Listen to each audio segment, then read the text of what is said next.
कैसे हैं आप सब? आप सभी का फिर से स्वागत है इस यूट्यूब चैनल पे। पिछली वीडियो में काफ़ी बातें हो गई थी और यूज़ एडीआर की बात बची थी, पर किसी सम रीज़न से मैं उस चीज़ को शूट नहीं कर पाया था, तो आज नेक्स्ट वीडियो में ही वहाँ से कंटिन्यू करते हैं। सबसे पहले यूज़ की बात कर लेते हैं। ग्लाइकोमा में इसका सबसे पहला यूज़ है, जैसे आपको बताया था, इंट्राओकुलर फ्लूइड को कैसे करना है, प्रोडक्शन करना है और रिड्यूस करना है आई प्रेशर को। दूसरा है एल्केनाइजिंग यूरिन, ये भी मैंने आपको बाइकार्बोनेट के अपटेक को ही इनहिबिट करके बताया था आपको नोट्स में। देखो यहाँ पे लिखा है यूटीआई प्रमोटेड। देखो एल्केनाइजिंग यूरिन का मतलब है कि एसिड ड्रग को क्या करना है, एक्सक्रीशन करना है, एक्सक्रीट करना है, निकालना है। तो उसमें यहाँ मैंने लिखा है यूरिन इन्फेक्शन में ज़्यादातर यूज़ होता है ताकि एसिड ड्रग के एक्सक्रीशन को निकाला जा सके, प्रमोट किया जा सके ताकि वो एक्सक्रीशन हो जाए। एपिलेप्सी में भी इसका यूज़ है, माउंटेन सिकनेस में भी इसका यूज़ देखा गया है। ठीक है। एडीआर की बात करो तो एसिडोसिस, हाइपोकैलेमिया। देखिए सबसे इंपॉर्टेंट हाइपोकैलेमिया कई जगह देखे होंगे आप। हाइपर सेंसिटिव रिएक्शन भी देता है ये, बोन मेरो डिप्रेशन भी करता है और फैटिग भी होता है इसका एडीआर। तो सबसे ज़्यादा हाइपोकैलेमिया इंपॉर्टेंट है, आप इसको देख लेना। कंट्राइंडिकेशन की बात करो तो लिवर डिसीज में इसको नहीं देना चाहिए। बस इतना ही आपके पास टॉपिक है सीए इनहिबिटर्स का। अब नेक्स्ट जो है वो एल्डोस्टेरोन एंटागोनिस्ट में पोटेशियम स्पेरिंग, फिर हमारा डायबिटीज खत्म हो चुका होगा। ठीक है।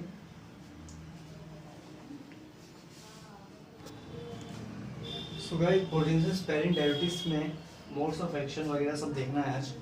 तो पोटेशियम स्पेरिंग डायबिटीज है एल्डोस्टेरोन एंटागोनिस्ट। ठीक है, इसके बारे में देखते हैं, समझते हैं क्या होता है। देखिए इसमें एग्जांपल आपको याद ही होगा, टाइमेट्रिन, एमिलोराइड एंड स्पाइरोलैक्टोन वगैरह। तो हम एक को पकड़ते हैं और सभी को सीखने की कोशिश करते हैं। स्पाइरोलैक्टोन की देखते हैं बारे में क्या होता है। देखिए सबसे पहले मोड्स ऑफ एक्शन को देखने से पहले आप ये जान लो कि एल्डोस्टेरोन का फंक्शन क्या है। एल्डोस्टेरोन हमारे बॉडी में क्या करता है। देखिए एल्डोस्टेरोन का काम हमारे वही इसी तरह से blood regulating, pH regulating, hormones regulate करने में है। ये हमारे किडनी के सबसे किस पार्ट से निकलता है, तो हमारे कॉर्टेक्स पार्ट से निकलता है। मेडुला कॉर्टेक्स होता है तो ये कॉर्टेक्स पार्ट से निकलता है। अगर इसके हायर अमाउंट में ये चीज़ हो जाए तो ये बीपी को बढ़ा देता है और साथ ही साथ ट्यूमर की को भी बढ़ा देगा। एड्रेनल ग्लैंड में ट्यूमर भी कॉज कर सकता है। ठीक है, ये सिग्नल देता है किडनी को और कोलन को, एक तरीके से एक सिग्नल देता है किडनी और कोलन को ताकि सोडियम का एक्सक्रीशन बढ़ जाए ब्लड में और पोटेशियम जाए यूरिन में। अब गाइस हमें क्या करना है, एल्डोस्टेरोन का एंटागोनिस्ट देना। तो काम बताओ उल्टा होगा कि नहीं होगा? होगा, हाँ। तो ये सोडियम का जो बढ़ना ब्लड में है वो कहाँ बढ़ेगा? यूरिन में बढ़ेगा। जो पोटेशियम का यूरिन में बढ़ना है वो कहाँ बढ़ेगा?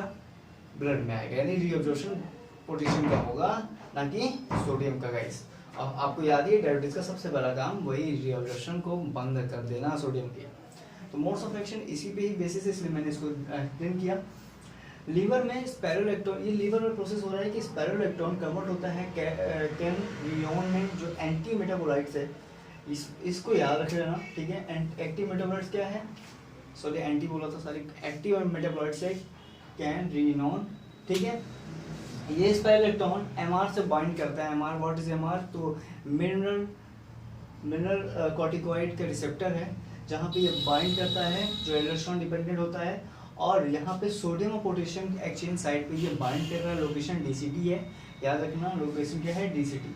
जैसे ही इस पे बाइंड करता है एमआर पे, सिंपल सी बात करो तो एमआर पे जैसे ही बाइंड करता है क्या करता है, ट्यूबुलर सिक्रेशन के थ्रू ये वहाँ पहुँच जाता है जहाँ इसको साइट्स ऑफ एक्शन करना है, यानी डीसीटी पे पास। ठीक है गाइस, समझो ध्यान से।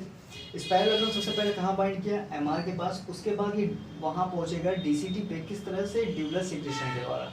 जैसे वहाँ पहुँचेगा तो ये एल्डोस्टेरोन जो प्रोटीन फॉर्मेशन का इंड्यूस कर रहा था उसको ही इनहिबिट कर देगा, यानी ना ही प्रोटीन फॉर्मेशन बनेगा ना ही एल्डोस्टेरोन बनेगा। गाइस यही तो बात है ना एल्डोस्टेरोन एंटागोनिस्ट की, कि वो एल्डोस्टेरोन को ही ब्लॉक कर देता है, नहीं बनने देगा, प्रोटीन फॉर्मेशन नहीं बनने देगा। ठीक है, AIRS भी कहते हैं इसको। ठीक है, शॉर्ट फॉर्म में। अब होगा क्या कि सोडियम का जो उल्टा, सारा काम उल्टा होने वाला है। यहाँ से देखिएगा, सोडियम का रीअब्जॉर्प्शन क्या होगा? इनहिबिट हो जाएगा। तो अब इनहिबिट होगा रीअब्जॉर्प्शन, तो बढ़ेगा एक्सक्रीशन, तो एक्सक्रीशन बढ़ गया। अब पूरी नेट इफेक्ट क्या आ रहा है तो देख लीजिए, यूरिनी एक्सक्रीशन में सोडियम का H+ अलॉन्ग विद H2O का एक्सक्रीशन बढ़ जा रहा है और पोटेशियम का सिक्रेशन डिक्रीज हो जा रहा है। गाइस पोटेशियम रीअब्जॉर्ब हो जा रहे हैं, नहीं जा रहे हैं।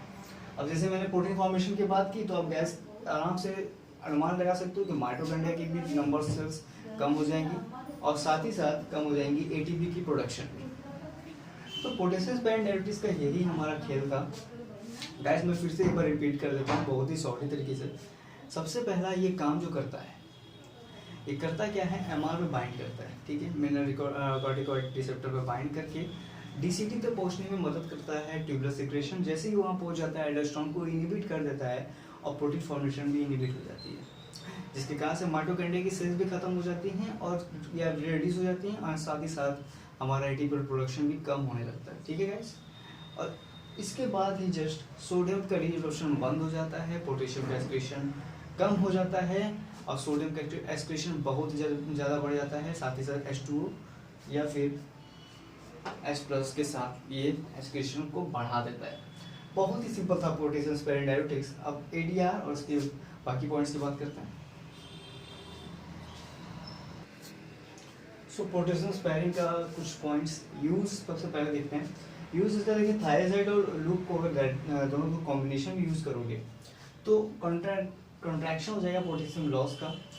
एडिमा और हाइपरटेंशन भी इसका यूज़ है, ठीक है, यानी पोटेशियम स्पेरिंग थायराइड लूप को साथ करोगे पोटेशियम लॉस खत्म होगा, एडिमा हाइपरटेंशन में यूज होगा। ADR की बात करो तो हिरोस्टिज्म, इरेगुलरिटी इन मैच्योरेशन साइकिल, गैनोस्टेसिया, यानी कहीं ना कहीं सेक्सुअल डिसफंक्शन भी हो रहा है, ठीक है। नोट की बात कर लेते हैं, उससे पहले कंट्राइंडिकेशन की बात कर लेते हैं कि जो अगर इसके साथ एस्प्रिन दे दोगे तो एस्प्रिन क्या करता है, स्पाइरोलेक्टोन की एक्शन को कम कर देगा, ब्लॉक कर देगा, डिक्रीज कर देगा, जिससे होगा क्या कि ट्यूबुलर सिक्रेशन भी इनहिबिट हो जाएगा। यानी ट्यूबुलर सिक्रेशन के इनहिबिशन, याद होगा कि आपको मैंने बताया था कि ट्यूबुलर सिक्रेशन के द्वारा ही वो अपने एक्टिव साइट पे बाइंड करता है। तो अगर एस्प्रिन दे दोगे तो ट्यूबुलर सिक्रेशन को ही बाइंड मतलब ब्लॉक कर देगा, तो उसके द्वारा बाइंडिंग साइट पे जाना भी तो मुश्किल हो जाएगा, इस कारण से एक्शन स्पाइरोलेक्टोन का कम हो जाएगा, है ओके गाइस।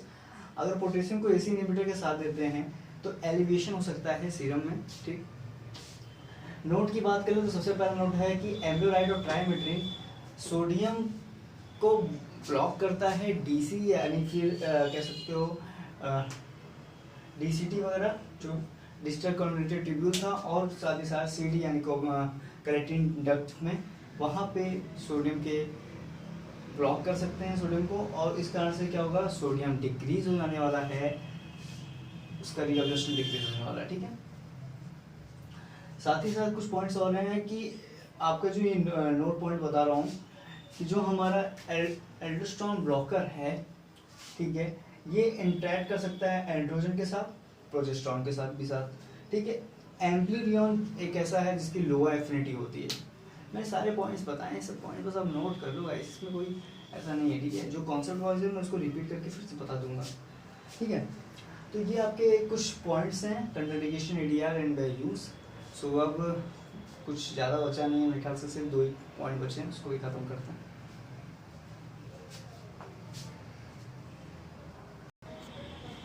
तो गाइस जल्दी जल्दी खत्म करने वाले हैं हम लोग, ऑस्मोटिक पे पहुंच चुके हैं। ऑस्मोटिक में देखिए आपको मैंने बताया था मैनिटॉल, ग्लिसरॉल, एसिफोरबाइड वगैरह थे। तो मैनिटॉल की बात करते हैं, मैनिटॉल को IV फॉर्म में दिया जाता है। इसका जो 20% है, इसको जब देंगे आप तो क्या होगा कि देखिए सबसे पहले इसका इंपॉर्टेंस आप जान लो कि ये हमारे ग्लोबल फिल्ट्रेशन में ना आराम से फ्रीली फिल्टर हो जाता है, ठीक है। ये कोई काफ़ी कॉम्प्लेक्स ड्रग्स तो है नहीं, ये आराम से फिल्टर हो जाता है, ठीक है। करता क्या है ये फिल्टर होने पे, क्या कि मैनिटॉल को जैसे ही IV फॉर्म में देते हैं तो हमारे प्लाज्मा की ऑस्मोलिटी बढ़ जाती है।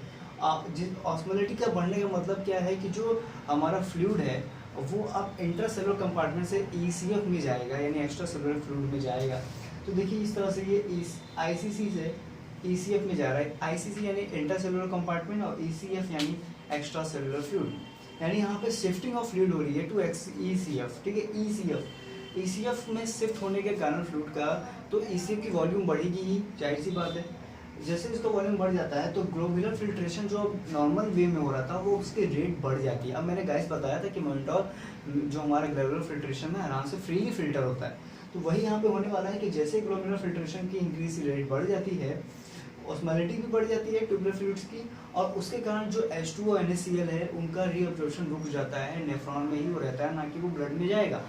गाइस बहुत ही इमेजिन करके पढ़ना कि ECF में जैसे ही फ्लूइड के इंक्रीज हो जाएगा वॉल्यूम, ग्लोबुलर फिल्ट्रेशन बढ़ जाएगा, ग्लोबुलर फिल्ट्रेशन बढ़ने से ट्यूबुलर फ्लूइड बढ़ जाएगा, और ट्यूबुलर फ्लूइड बढ़ने से हमारा H2O NaCl का रीअब्जॉर्प्शन रुक जाएगा, क्योंकि वो यूरिन से निकलने लगेगा ना, उसको वापस रीअब्जॉर्ब की जरूरत ही नहीं है, तो वो वहाँ चला जाएगा यूरिन में, और यूरिन की क्या करेगा, यूरिन में जाके यूरिन की वैल्यू को बढ़ाएगा।